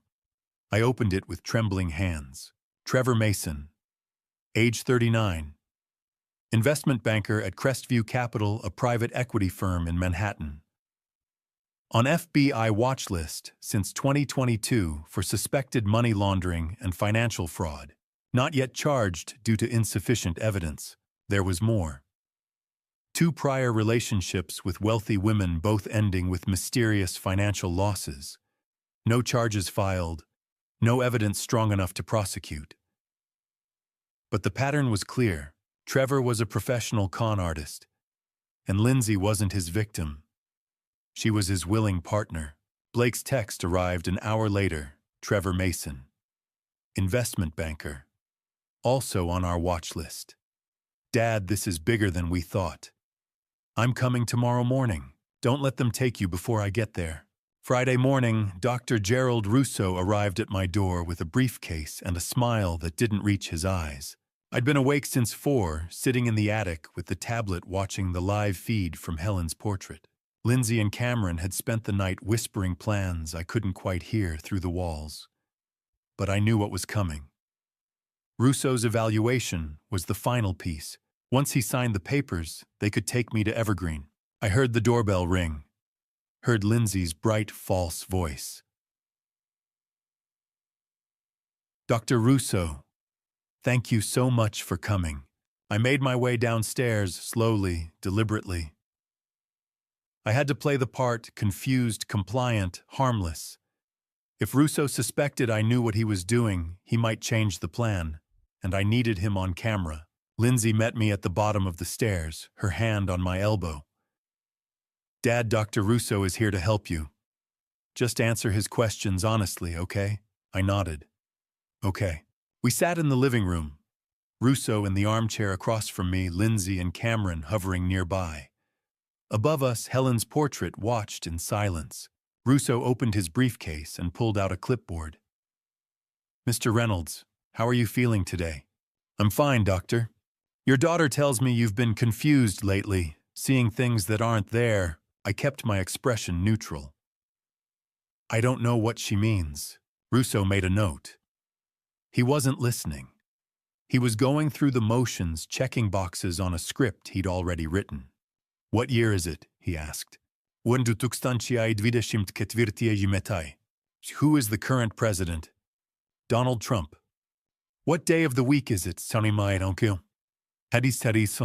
Friday. Can you count backward from 100 by sevens? It's 193, 86, 79, 72. I rattled off the sequence without hesitation. Russo frowned. Clearly he hadn't expected me to be so sharp. But he recovered quickly, flipping to the next page. Do you ever feel like people are watching you? He asked, his tone shifting, leading suggestive. I hesitated. Sometimes. Do you hear voices? I met his eyes. I sometimes hear my wife. But she's been dead for 8 months. Russo wrote quickly, underlining something. Auditory hallucinations. Do you feel safe in this house? I let a faint smile touch my lips. Should I not? He looked at me for a long moment, and I saw the flicker of suspicion in his expression. He knew I was sharper than Lindsay had told him, but it didn't matter. He'd already been paid. Confusion is natural at your age, Mr. Reynolds, he said, his voice patronizing. I'm not suffering from dementia, doctor. Lindsay stepped forward, her voice sweet and worried. Dad, please. Dr. Russo is just trying to help. I looked at her, my daughter, my little girl, and saw nothing but cold calculation in her eyes. The evaluation ended 20 minutes later. Russo stood, shook my hand with false warmth, and followed Lindsay and Cameron into the kitchen for a private consultation. I went upstairs to the attic, and I listened. The camera feed picked up every word. There are clear signs of paranoid delusions. Russo said, his voice clinical and detached. Possible early-stage dementia. He's a danger to himself. Cameron leaned against the counter. So you'll sign the commitment papers. Already done. Russo opened his briefcase and pulled out a thick stack of documents. Backdated to last week. He can be admitted immediately. I stared at the screen, my hands shaking. He'd filled out the forms before he'd even met me. The evaluation had been a sham from the start. Lindsay's voice was tense. Tomorrow morning, we'll ambulance at 7 a.m. before he wakes up. It'll be less traumatic before I wake up. Like I was a criminal being hauled off in the middle of the night. Cameron pulled an envelope from his jacket pocket and handed it to Russo. Your fee. As agreed, Russo took it without hesitation, tucking it into his briefcase. I zoomed in on the tablet screen, catching a glimpse of the cash inside. Thick, bundled bills. $50,000 or close to it. Every second of it was recorded. As soon as Russo left, I pulled out Blake's phone and sent a message. They're coming at 7 a.m. tomorrow. By ambulance. Blake's reply came 5 minutes later. I'll be there at 6 a.m. Don't let them take you. 6 a.m. 1 hour before the ambulance. If Blake was on time, I'd be safe. If he was late, I'd be gone. That evening, I watched Lindsay make another phone call. She stood in the living room, her back to Helen's portrait, her phone pressed to her ear. Now it's done, she said, her voice bright with excitement. Russo signed everything. Tomorrow morning, Dad goes to Evergreen. By noon, the transfers start. Trevor's voice crackled through the speaker, faint but audible. Meet me in Grand Cayman next Friday. Don't forget to leave the note for Cameron. He'll never suspect, Lindsay said, smiling. And if he does, his name is on all the documents. He goes to prison, not us.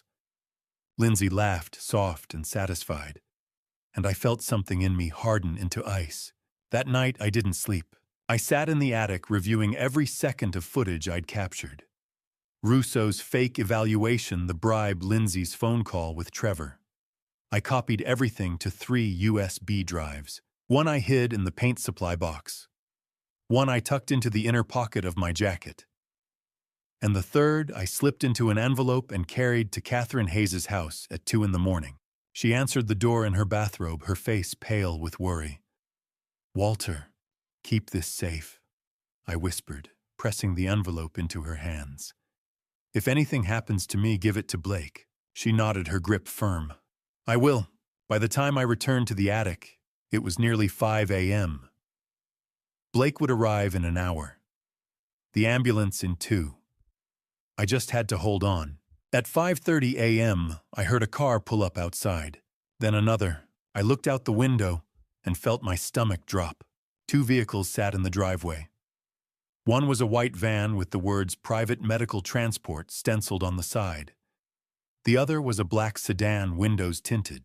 They were early, an hour and a half early, and Blake wasn't here yet. Then I heard it, the sharp, unmistakable sound of breaking glass downstairs. The ambulance was supposed to arrive at 7 o'clock in the morning. But when I glanced at the clock on my tablet, 5:45 a.m., I heard the wail of a siren pulling up in front of my house. They had moved the schedule forward. I sat frozen in the attic for a heartbeat, my pulse hammering in my ears. Below me, I heard the creak of the front door, opening, footsteps on hardwood, low, urgent voices. Cameron's voice. "Let's move fast.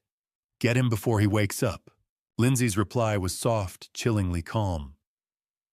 "He's upstairs sleeping. We have time." I looked down at the tablet in my lap. The screen still showed the paused frame from last night's recording, Lindsay kissing Trevor Mason, the man she'd been plotting with all along. My finger hovered over the play button. Then I heard it, the heavy tread of boots on the stairs. They were coming for me. I grabbed the tablet, shoved it under my arm, and stood. My knees protested. I was 67 years old, not a young man anymore, but adrenaline sharpened everything. I stepped quietly to the attic door, cracked it open an inch, and peered down the hallway. 2 men in medical uniforms were at the top of the stairs. One carried a folded stretcher. The other held a clipboard and a syringe. Behind them stood Cameron, his face tight with impatience, and Lindsay, her expression blank and cold. "He's in the bedroom," Cameron said, gesturing. "Get him sedated and on the stretcher. We'll sign the paperwork downstairs." Lindsay added, her voice like ice. "Make it quick. I don't want the neighbors to see." The medics nodded and moved toward my bedroom. I stepped out of the attic doorway. "Looking for me," I said. All 4 of them froze. Cameron's eyes went wide. Lindsay's face drained of color. The 2 medics exchanged a glance, hands twitching toward their pockets. "Dad." Lindsay started, her voice suddenly bright and false. "You're awake, we were just—" "I know exactly what you were doing," I said. My voice was steady even though my heart was racing. I held up the tablet.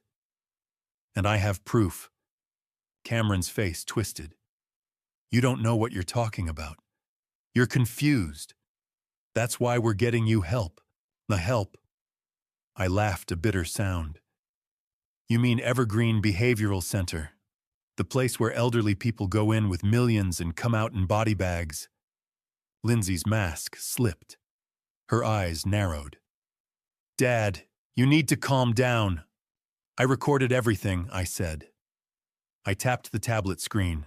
The video began to play, volume turned up high. Lindsay's voice filled the hallway. "How much longer until we can move the old man to Evergreen?" Cameron's reply. "Russo will sign off. I paid him $50,000. Then Lindsay again. $3.2 million in the bank, plus the paintings. $4.5 million total." The color drained from Cameron's face. One of the medics took a step back. Lindsay stood perfectly still, her jaw clenched.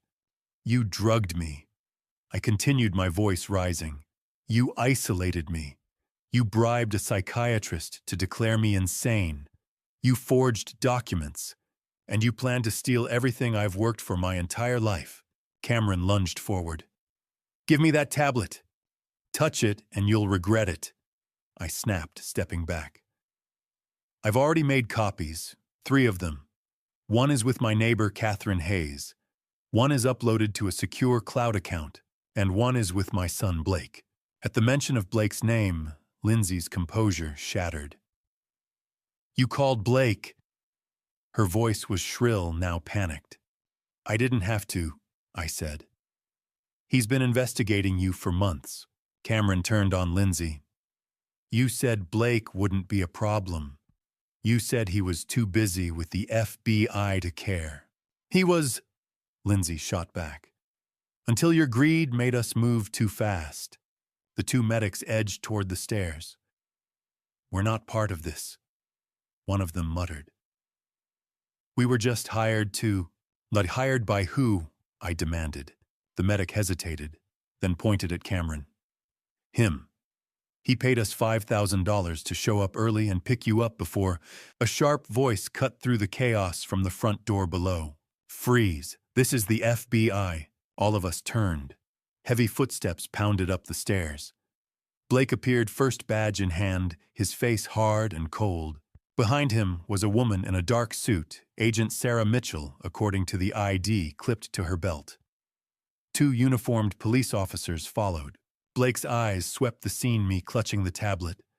Lindsay and Cameron, faces pale and frozen. The two fake medics' hands raised. Let everyone stays exactly where they are, Blake said. His voice was calm, controlled, but there was steel beneath it. He looked at me. Dad, are you all right? I nodded. I'm fine, but they're not. Blake turned to Lindsay. For a moment, something flickered in his eyes, pain maybe, or disbelief. Then it was gone, replaced by the cold professionalism of a federal agent. Lindsay Reynolds, he said. Cameron Drake, you're both under arrest for conspiracy to commit fraud, elder abuse, and attempted kidnapping. This is insane, Lindsay shrieked. He's the one who's losing his mind. We were trying to help him. Blake ignored her. He nodded to Agent Mitchell, who stepped forward with handcuffs. The two fake medics were cuffed as well, one of them protesting weakly that he didn't know it was illegal.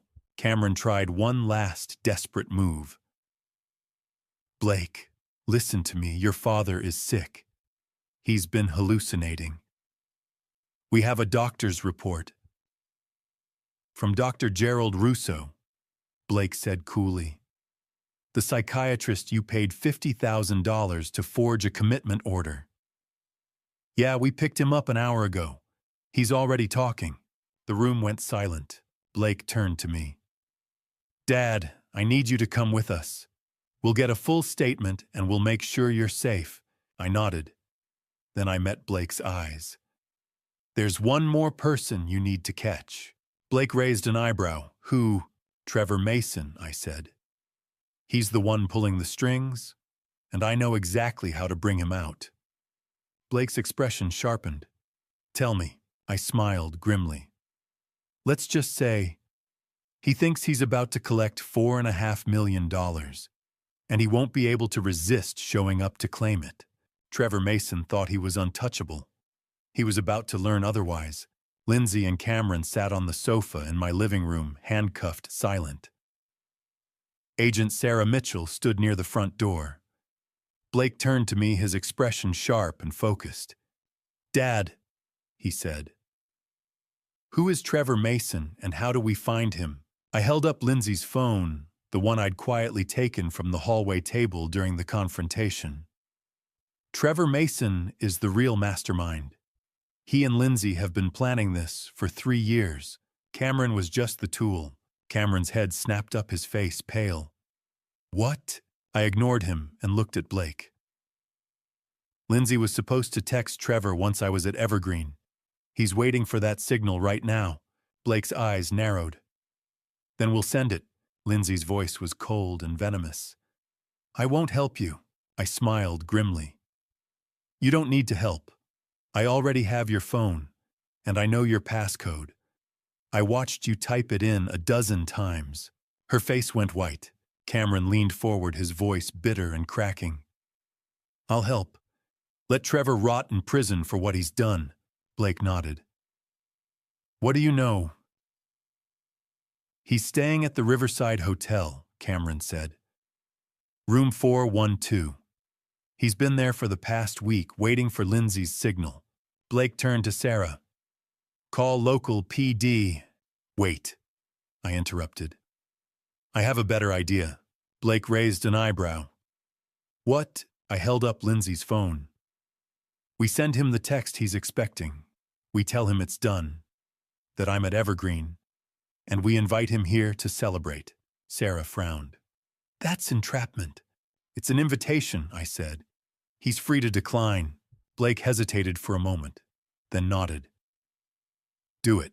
I unlocked Lindsay's phone and typed carefully, Done. Dad is at Evergreen. Come to the house. We need to celebrate before I leave for the airport. I hit send. Lindsay stared at me, her face twisted with fury. You have no idea what you've just done.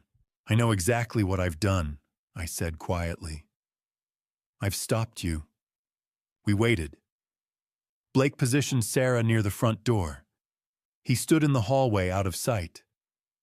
I stayed in the living room watching Lindsay and Cameron. Neither of them spoke. 28 minutes later, the sound of tires crunching on gravel broke the silence. A sleek black sedan pulled into the driveway. The front door opened. Trevor Mason walked in, a bottle of champagne in one hand and a wide, triumphant smile on his face. Lindsay, he called out. We did it. Where's the old man? He stopped mid-stride when he saw me standing in the living room. His smile faltered. Then he saw Lindsay and Cameron handcuffed on the sofa. His eyes widened. What the? Blake stepped out from the hallway, badge raised. Trevor Mason, FBI. You're under arrest. Trevor spun toward the door. Sarah was already there, blocking his path. He lunged left. She tackled him with a swift, practiced motion, slamming him face first onto the hardwood floor. The champagne bottle shattered glass and foam spreading across the entryway. Blake cuffed him, hauled him to his feet, and shoved him into the living room. Trevor's face was red, his breathing ragged. This is insane, Trevor snarled. You can't prove anything. Actually, I said, stepping forward, I can. I held up my tablet and pressed play. The recording was from 3 nights earlier, a phone call between Lindsay and Trevor that I'd captured through the camera hidden in Helen's portrait. Their voices filled the room. Lindsay. What about Cameron, Trevor? Cameron's the fall guy. Once the money's transferred, he's a loose end. Lindsay. What do you mean, Trevor? I mean, accidents happen. Car trouble, health issues, whatever. Clean and simple. Lindsay. You're talking about making him disappear, Trevor. I'm talking about making sure he can't connect us to anything. Do you want to spend the rest of your life looking over your shoulder? Lindsay, no. Trevor, then trust me. The recording ended. Cameron's face went from pale to ghost white. He turned to Lindsay, his voice shaking. You were going to kill me. Lindsay's mouth opened, but no words came out. Cameron lunged at her with a roar of rage. Blake caught him, shoving him back onto the sofa. Stay down, Trevor laughed, a cold, ugly sound. That recording won't hold up in court. It's inadmissible. What you're about to hear is the darkest secret of all. But first type "finish him" in the comments if you want to see Trevor brought to justice. I need to know you're still with me. Also, a quick note. This next part includes some fictionalized details. If that's not your thing, feel free to stop here. All right, here we go. Blake looked at him calmly. Maybe. But conspiracy to commit murder gives me probable cause to dig deeper into your life. And I'm very good at digging. Sarah glanced at her phone, then looked up sharply. Blake, Trevor Mason has an outstanding warrant out of Nevada, 2019. Elderly fraud, same pattern. Blake's expression hardened. How similar. 72-year-old widow, $4 million. She was committed to a mental health facility. Sarah paused. She died there 6 months later. Everyone in the room turned to stare at Trevor. I stepped closer to him. So you've done this before. Trevor met my eyes, his smile cold and reptilian. Allegations. Never proven. We'll prove this one, Blake said. I turned away from Trevor and looked at Lindsay. She was crying now, tears streaming down her face. I'm Dad, she whispered. I'm sorry. I'm so sorry. Sorry doesn't fix this, I said quietly. I loved you. I gave you everything. And you sold me out for money. Dad, please. The daughter I loved, I said. She's dead. Lindsay's face crumpled. Blake and Sarah led all three of them out. Trevor in one police car, Lindsay in another, Cameron in a third. I watched from the doorway as the red and blue lights faded down the street. A soft voice spoke behind me. Walter, are you all right? I turned. Catherine Hayes stood at the edge of my driveway, her face lined with concern. I'm all right now, Catherine, I said. Thank you. She nodded and squeezed my hand. If you need anything, I know where to find you. She smiled gently and walked back toward her house. I stood alone in the doorway as dawn broke over the horizon. The house was silent, empty. For the first time in months, I could breathe. But as the police cars disappeared around the corner, I realized something. This still wasn't over. There was still Dr. Russo, still Evergreen Behavioral Center, still a system that preyed on the elderly and vulnerable. Justice had been served today, but there was more justice that needed to be done. With Lindsay, Cameron, and Trevor in custody, Blake turned his attention to the real monster, Evergreen Behavioral Center. 3 days after the arrests, a convoy of black SUVs and unmarked sedans rolled up to the sprawling Evergreen facility on the edge of town. FBI agents in tactical vests stormed through the front doors, badges held high warrants in hand. I wasn't there. Blake had insisted I stay home and rest, but he called me that evening to fill me in. Dad, he said, his voice tight. What we found, it's worse than we thought. I sat in my living room, the phone pressed to my ear. How bad? There are 32 patients currently housed at Evergreen. 28 of them are showing signs of severe overmedication. Sedatives, antipsychotics, hallucinogens, all administered without proper consent or medical justification. He paused. Financial records show $47 million in patient fees collected over the past 5 years. I felt the blood drain from my face. 47 million. Dr. Russo kept meticulous records, Blake continued.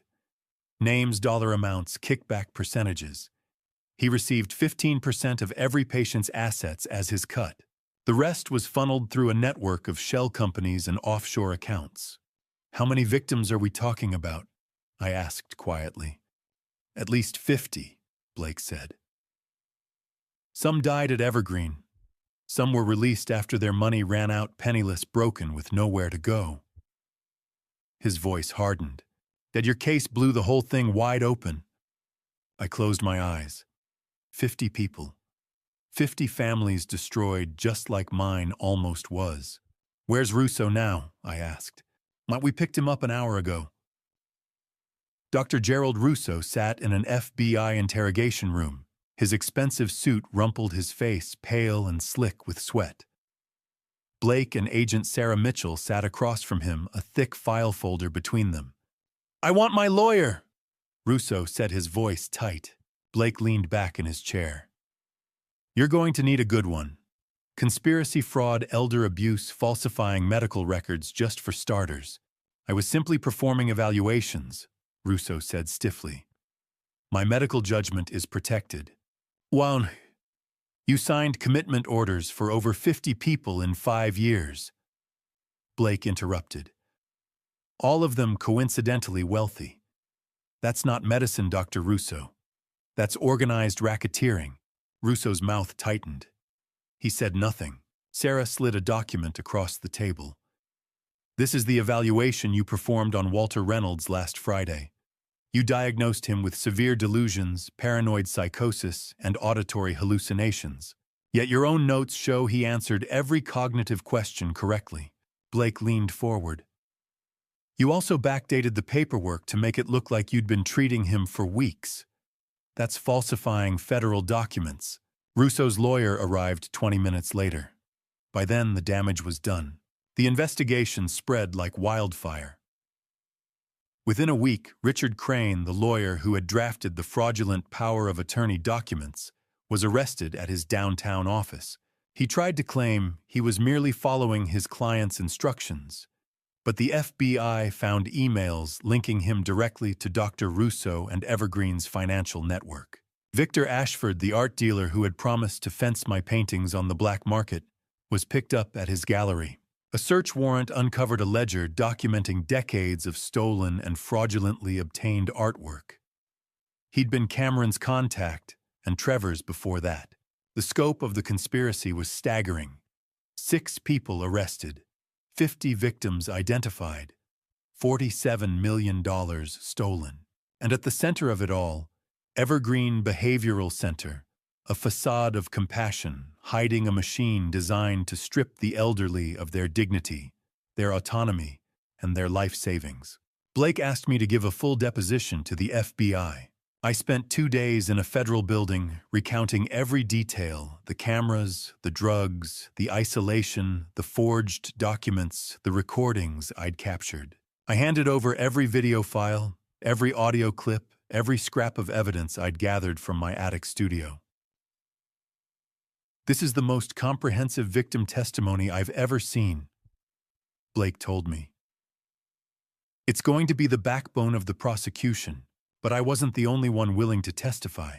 Robert Klein, the man whose mother Margaret had died at Evergreen, drove 3 hours to meet me at a coffee shop near my house. He was tall, gray-haired, his face lined with grief that had never fully healed. "Mr. Reynolds," he said, gripping my hand firmly. "What you did exposing them, you saved lives." I shook my head. "I wish I could have saved your mother." Robert's eyes glistened. "You got justice for her. That means more than you know." Margaret Lawson, the 71-year-old survivor I'd found during my research, also agreed to testify. I met her at a community center, where she now lived, a frail woman with fierce eyes and a walker. "I'll testify," she said, her voice steady despite the tremor in her hands. "Even if I have to do it from a wheelchair. They took everything from me, but they didn't take my voice." I reached across the table and squeezed her hand. "Thank you." The federal case moved swiftly. The evidence was overwhelming. Dr. Russo, Richard Crane, and Victor Ashford were indicted on multiple counts. Trevor Mason's prior Nevada warrant was upgraded to federal charges. Cameron and Lindsay faced conspiracy, fraud, elder abuse, and attempted kidnapping. Blake kept me updated every step of the way. "The U.S. Attorney is pushing for maximum sentences," he told me. "They want to send a message that elder abuse won't be tolerated." I nodded. Good. Evergreen Behavioral Center was shut down. The facility was seized by federal authorities, and the remaining patients were transferred to legitimate care facilities. A victims fund was established to try to recover some of the stolen assets, though I knew most of the money was gone forever. But the truth was out. The system that had preyed on the vulnerable had been dismantled, and the people responsible were going to pay. 3 months later, I stood outside the federal courthouse in a crisp autumn morning, the air cool and sharp. Blake walked beside me, his hand on my shoulder. "You ready for this?" he asked. I looked up at the imposing granite building, the American flag snapping in the wind above it. "Yes," I said. "It's time." Inside, the courtroom was packed. Robert Klein sat in the front row. Margaret Lawson was there in her wheelchair, flanked by her lawyer. Reporters lined the back wall, notebooks in hand. And at the defense table, flanked by federal marshals, sat Lindsay Cameron, Trevor, Dr. Russo, Richard Crane, and Victor Ashford. Today was sentencing day. It was time to face Lindsay one last time. Federal courtroom. Judge Patricia Coleman presiding. The moment I both dreaded and longed for. The courtroom was packed. I sat in the front row beside Blake, his hand resting on my shoulder. Catherine Hayes sat to my left, her face calm and composed. Behind us, Robert Klein, Margaret Lawson in her wheelchair, and dozens of other victims and their families, people whose lives had been shattered by the conspiracy we'd exposed. At the defense table sat all 6 defendants: Lindsay Cameron, Trevor Mason, Dr. Gerald Russo, Richard Crane, and Victor Ashford. Each had pled guilty. The evidence had been too overwhelming to fight. Today was sentencing. Judge Coleman, a stern woman in her early 60s with silver hair and sharp eyes, surveyed the courtroom. We will now hear victim impact statements. Margaret Lawson was first. A bailiff wheeled her to the front of the room. Her voice was thin but steady. My name is Margaret Lawson. I'm 71 years old. 4 months at Evergreen Behavioral Center cost me $1.8 million, my home and my dignity. Her hands trembled on the armrests of her wheelchair. I still have nightmares. I wake up thinking I'm back there drugged and helpless. These people are predators. They deserve no mercy. She was wheeled back. The courtroom was silent. Robert Klein stood next. His voice was thick with grief. My mother died at Evergreen. She died confused, broken, thinking she'd lost her mind. But her mind wasn't lost. It was stolen. He looked directly at Dr. Russo. Mr. Reynolds fought back. My mother couldn't. So I'm asking this court to remember her, and all the others who didn't survive. Catherine Hayes spoke third. She stood tall, her voice clear. I watched my sister die in a facility just like Evergreen. Elder abuse happens in darkness, behind locked doors, in places we're told are for their own good. She paused. But abuse is not a private family matter. It's a crime, and it must be punished. Then it was my turn. I stood slowly, my legs unsteady. I walked to the podium and looked directly at Lindsay. She wouldn't meet my eyes. Your Honor, I began. My name is Walter Reynolds. I'm 67 years old, not ancient, not senile, not incompetent. Just 67. I took a breath. I spent 42 years restoring damaged paintings. I thought I could fix anything, repair what was broken, bring beauty back from ruin. But I've learned something: you can't restore someone who doesn't want to be saved.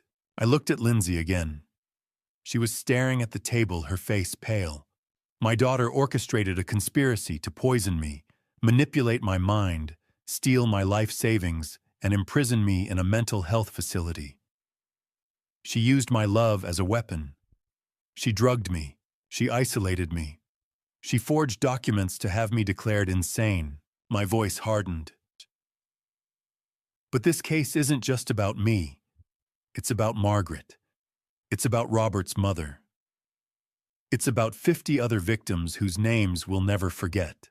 It's about a system that preys on the elderly, that treats us as easy targets, as inconveniences, as wallets to be emptied. I straightened. I'm here to say we are not easy prey. We are strong. We are capable. And we will fight back. I looked at Judge Coleman. I ask this court to send a message: elder abuse will not be tolerated. Not in families, not in institutions, not anywhere. I returned to my seat. Blake squeezed my hand. Judge Coleman leaned forward, her expression grave. I have presided over many cases in my career. Few have disgusted me as much as this one. Her voice was cold and sharp. The systematic exploitation of elderly citizens, the corruption of medical and legal professionals, the betrayal of family trust. This case represents everything that is wrong with unchecked greed. She opened a file. Dr. Gerald Russo, you violated your oath as a physician. You turned your practice into a criminal enterprise.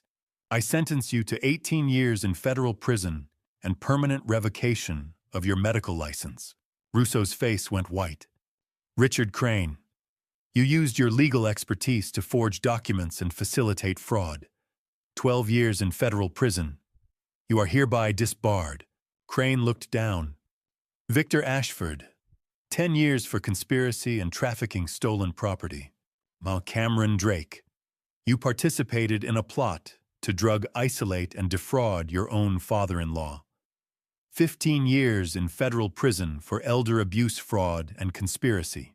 Cameron closed his eyes. Trevor Mason, you have a history of preying on the vulnerable. You conspired to defraud Mr. Reynolds and plotted to murder Cameron Drake. 22 years in federal prison. Trevor's jaw tightened. Judge Coleman paused. Then she looked at Lindsay. Lindsay Reynolds, you were the architect of this conspiracy. You betrayed your own father, the man who raised you, loved you, trusted you. You showed no remorse. You weaponized his grief over your late mother.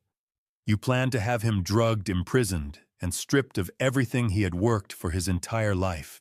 Lindsay's shoulders shook. I sentence you to 24 years in federal prison. Lindsay's head snapped up. No, please!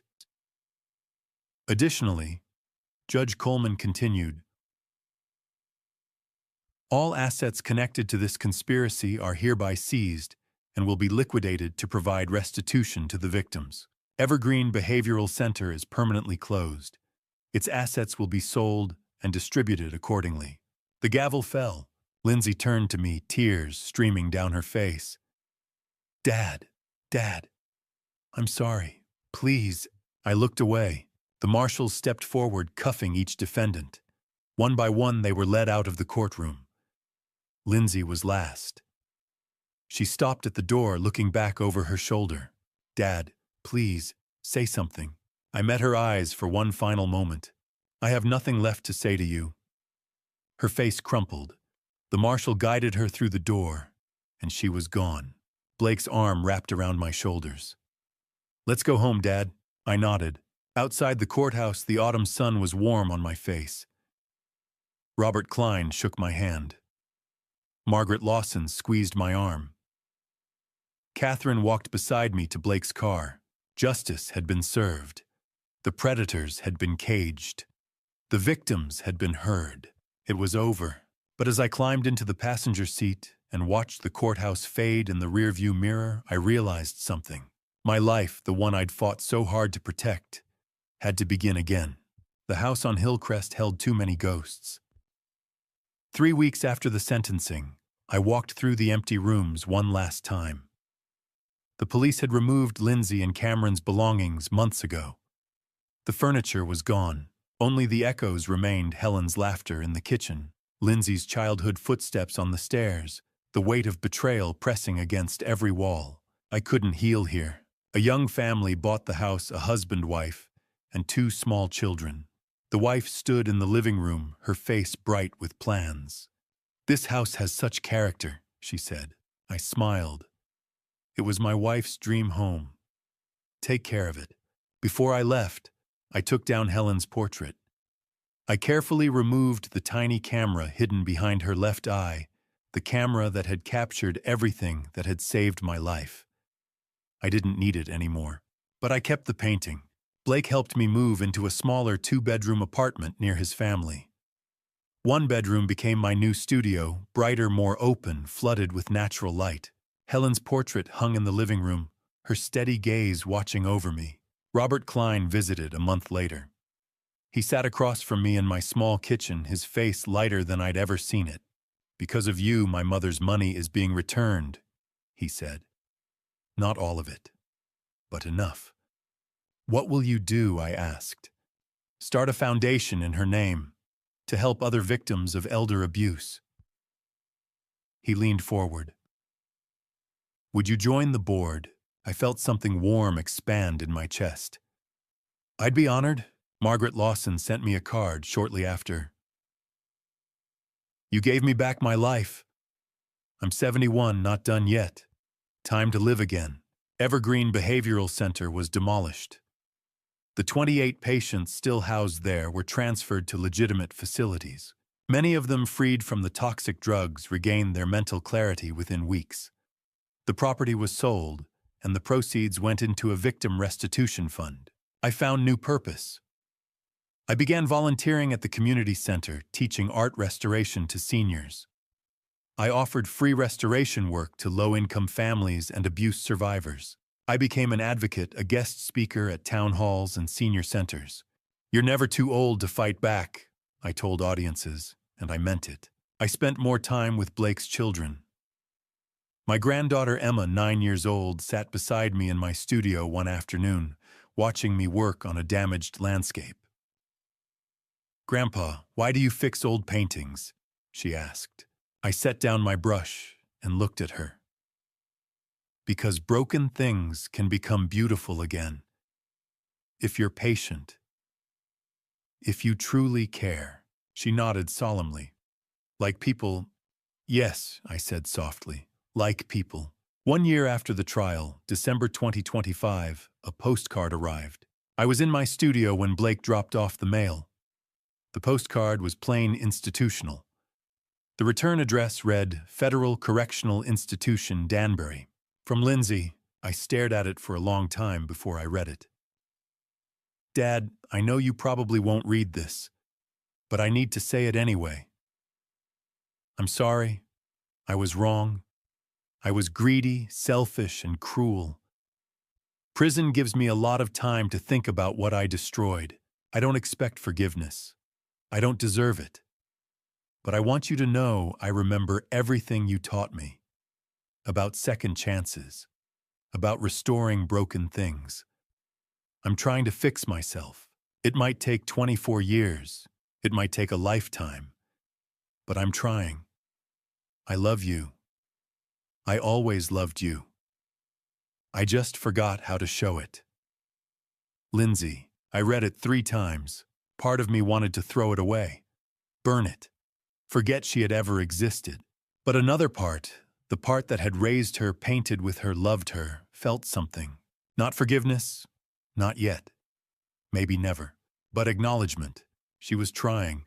Maybe that was enough for now. I didn't reply. But I kept the postcard. I placed it in a small wooden box, along with a few childhood photos of Lindsay and some old drawings she'd made as a girl. I'm not ready to forgive, I thought. But I'm also not ready to completely let go. Someday, maybe. Or maybe not. And that's okay. I thought about the past year. I had testified in 3 other elder abuse cases. The foundation Robert and I started had helped 15 families. Margaret and I met for coffee every week. I had restored 23 paintings this year, all for people who couldn't afford to pay. My relationship with Blake was stronger than ever. My grandchildren loved me. I had purpose again. Blake arrived that evening with Emma and her younger brother. Grandpa, Emma called running into the studio. "I wrote an essay about you at school." I smiled. "About me." "What did you write?" "About how brave you are. My teacher said courage isn't not being afraid. It's being afraid, but doing the right thing anyway." Tears stung my eyes. "Your teacher is very wise." Blake rested a hand on my shoulder. "You okay, Dad?" I nodded. "I'm more than okay. For the first time in 2 years, I'm truly happy." Later that night, after Blake and the children left, I stood alone in my studio. Sunlight poured through the window. Helen's portrait gazed down at me, serene and watchful. I picked up my brush and whispered, "We made it through, my love. We're home." I turned back to the easel and continued painting. I'm 68 years old now. Not ancient, not elderly, not an old man, just 68. And I've learned broken things can heal. Damaged art can be restored. Trust can be rebuilt, maybe not with the old people, but with new ones. Time moves on, so do I. If you've stayed with me until now, I want to leave you with this. My family story taught me that blood doesn't always mean loyalty. Sometimes the people closest to you can become strangers. But that doesn't mean you stop fighting. It doesn't mean you give up. I'm 68 years old. I survived because I refused to be a victim. But I also learned something harder. Dad, revenge isn't about anger, it's about justice. It's about standing up when the world expects you to sit down. My dad, revenge wasn't bitter. It was necessary. It was protecting not just myself, but 50 other families who couldn't fight back. Looking back on this family story, I see now I should have asked for help sooner. I should have trusted Blake earlier. I should have spoken up the moment I felt something was wrong. Don't be like me. Don't wait until you're cornered. Don't let pride or shame keep you silent. God gave me the strength to survive when I thought I had none left. He put Catherine, Robert, Margaret, and Blake in my path when I needed them most. I believe broken things can heal, not because they're perfect again, but because they're still standing. To anyone listening who feels trapped, forgotten, or invisible, you are not too old, too weak, or too broken to fight back. Your voice matters. Your life matters. This family story, My Dad Revenge, isn't just mine. It belongs to every person who has ever been underestimated. If this moved you, please share it. Leave a comment about your own experience or someone you know. Subscribe so more people can hear these stories. Together we can shine light into the darkness. Thank you for walking this journey with me to the very end. Disclaimer: this narrative contains fictionalized elements created for educational and awareness purposes. If this content isn't suitable for you, please feel free to explore other stories that better fit your preferences.